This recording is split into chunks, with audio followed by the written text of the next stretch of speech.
Hello, everyone, and welcome back to English Pod. My name is Marco. And my name is Catherine. So, Marco, what are we talking about here today? Today, we're going shopping again. We go shopping a lot here at English Pod, but this is an upper intermediate level lesson, so we've got some very specific terminology to cover. Exactly. We're going shopping for a digital camera, so we're going to be talking about very specific, maybe a little bit technical vocab related to this very fascinating and expensive product. All right, I'm very excited. I recently purchased a camera, but we won't talk about that yet. Let's take a listen to the dialogue for the first time, and when we come back, we can talk about some of the really interesting details.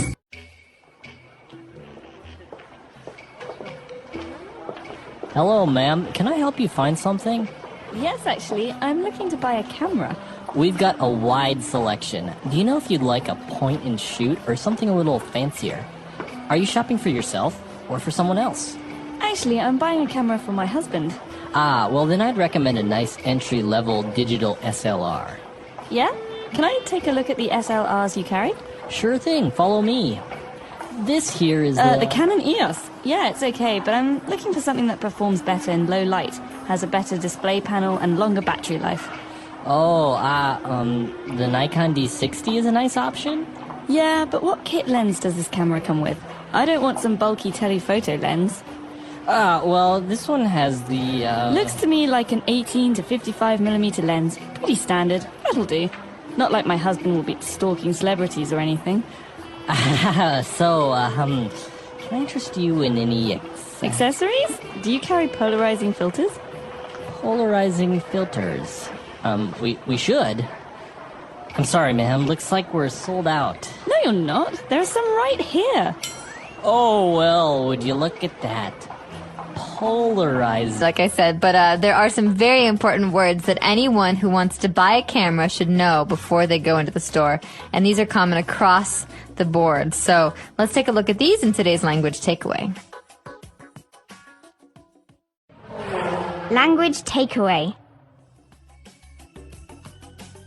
All right, so in language takeaway today, we have our first difference. Now, it's very important to know the difference between point-and-shoot camera and the digital SLR. Okay, so digital, everyone knows digital now, right? That's the kind of photography we have. You don't use film, okay? It uses a memory card to record digital images. But point and shoot are those little cameras where you just click and it takes a picture. There's no lens, there's no additional lens, there's no special add-ons. It's a small rectangle and you just take normal pictures. And that's the kind of camera that like my mom uses. Like and that, everyone usually I have it in my those. Purse and whatever. It's just easy to use.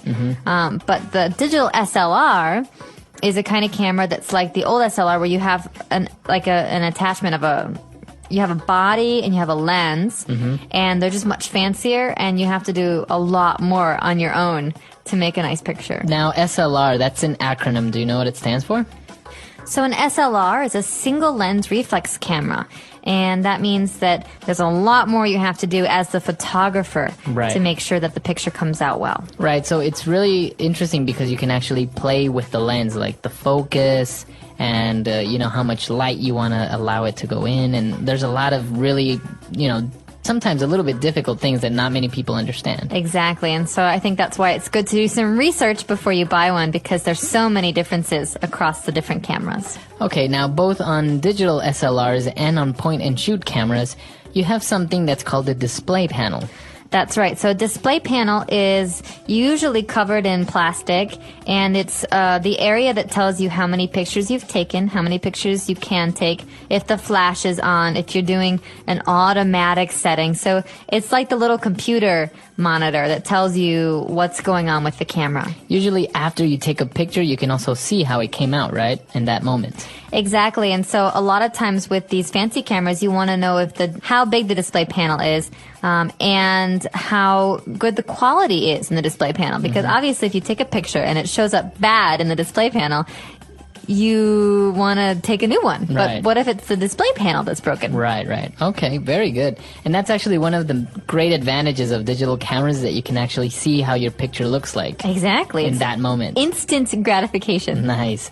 All right, now when she was looking to buy this digital SLR, she mentioned something about a kit lens. Okay, this is fancy camera terminology, right? Because if you buy a point and shoot, there's no lens. It's just the camera. But if you're buying a fancy digital SLR, you can buy the body, which means the machine, but there's no lens. So normally stores will sell cameras with a kit lens. That means they make a kit, or they make a combination for you. So it's the body and the lens. Exactly. But if you want, you can buy the body and the lens separate. Maybe you want a really fancy lens. Exactly. So what's the kind of fancy lens we might buy? A telephoto lens. Ooh, so these are the really big lenses for super close-up shots from a distance, right? So you think of maybe professional photographers or photojournalists who have these kind of lenses. They're big and they're bulky and they're not for traveling. Usually you see them in like sporting events, right? They're on the side of the field and they have these big white, they're usually white lenses on their cameras. So you can actually take a very close picture of the action that's far away. Exactly. And it's really good for those kind of things where you have action or where you're trying to get close-ups. And now if one of these accessories that could go well with a telephoto lens or any digital SLR is a polarizing filter. Okay, so filter is something that takes certain elements out of something else. So we can filter coffee, for example, and it takes the coffee grounds out and leaves the water. But in a camera, a polarizing filter is something we put onto the glass of the lens to change the way that light goes into the lens. Okay.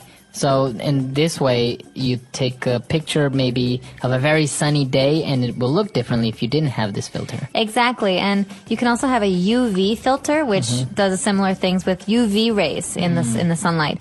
And these are just filters or things you put on the camera, and polarizing means that you're splitting up, right, the kind of light that goes in. Okay, very good. Very technical terms, and but they're very useful, especially if you're looking to buy one of these cameras and you're not very familiar with the terms. But why don't we move on now to some very interesting phrases that we saw in the dialogue on Fluency Builder. Fluency Builder. All right, so on Fluency Builder, our first phrase today is entry level. What's an entry level digital SLR? Okay, well, entry level is something that we can use for any kind of purchase, so any kind of thing that we buy. In the case of a camera, an entry level is not for an expert or professional. It's something for someone who's buying one for the first time. So like for beginners. For beginners. So entry level is like entry, beginning, starting. We can have an entry level job where you don't need training or experience, right? Okay. An entry-level camera where you don't need long experience with fancy cameras. Or training Exactly. to know how to use it. Okay, very good. So that's an entry-level camera, but as you mentioned, we can also use it for the job, an entry-level job position. All right, what about our second phrase?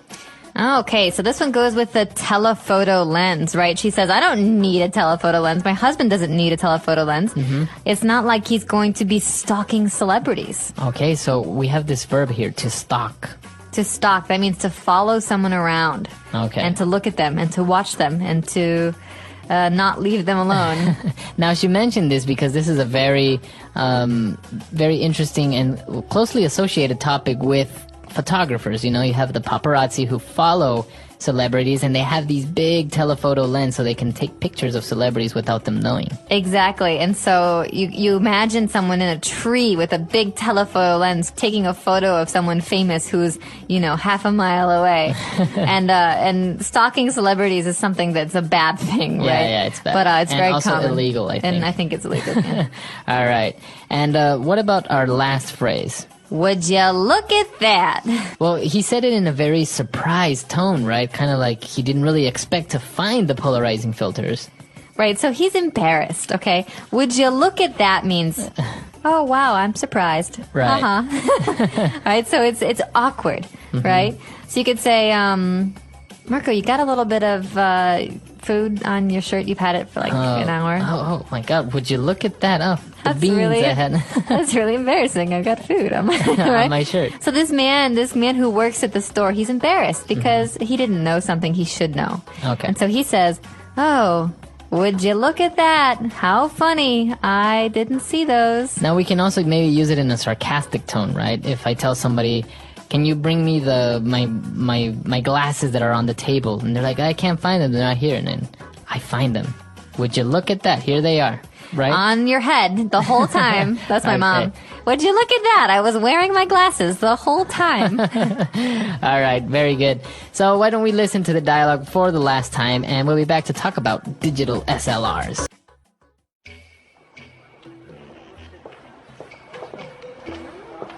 Hello, ma'am. Can I help you find something? Yes, actually, I'm looking to buy a camera. We've got a wide selection. Do you know if you'd like a point and shoot or something a little fancier? Are you shopping for yourself or for someone else? Actually, I'm buying a camera for my husband. Ah, well then I'd recommend a nice entry-level digital SLR. Yeah? Can I take a look at the SLRs you carry? Sure thing, follow me. This here is the Canon EOS. Yeah, it's okay, but I'm looking for something that performs better in low light, has a better display panel, and longer battery life. Oh, the Nikon D60 is a nice option? Yeah, but what kit lens does this camera come with? I don't want some bulky telephoto lens. Well, this one has the, Looks to me like an 18 to 55mm lens. Pretty standard. That'll do. Not like my husband will be stalking celebrities or anything. Can I interest you in any Accessories? Do you carry polarizing filters? polarizing filters? We should. I'm sorry, ma'am. Looks like we're sold out. No, you're not. There are some right here.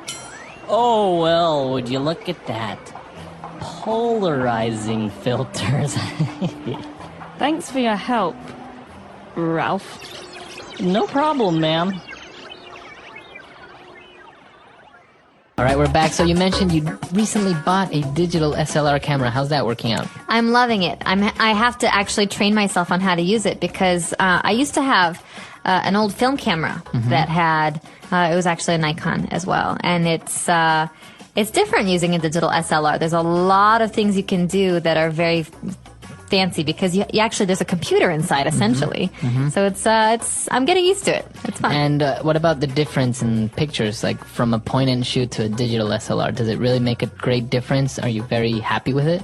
There is a big difference, and part of the difference is that you can control every aspect of the photo, okay?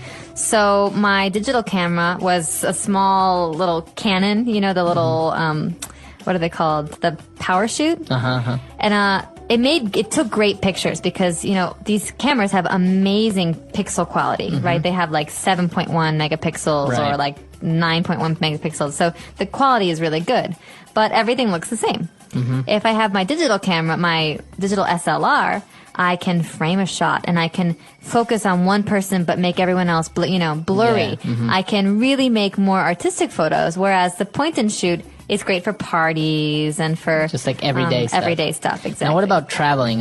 You have a dilemma there, right? Because you visit very beautiful places where you would love to take very nice pictures with a digital SLR, but at the same time, the inconvenience of actually, because they're pretty big, all of them are pretty big. So where would you go on that? Would you use the point and shoot or the digital SLR? Well, that's a good question. One of the reasons that I picked the lens that I did is because it's not immense. But I really want to be able to do some like landscape photography, and I travel a lot, so I think it's worthwhile to suck it up and just take the camera because otherwise, why did you buy it, right? Yeah, that's true. All right, so an interesting topic here on English Pod, and I'm sure a lot of our users travel around, like to take pictures, or maybe are experts on digital photography. So why don't you come to the website englishpod.com? We'll see you there, and until next time. Bye, everyone. Bye.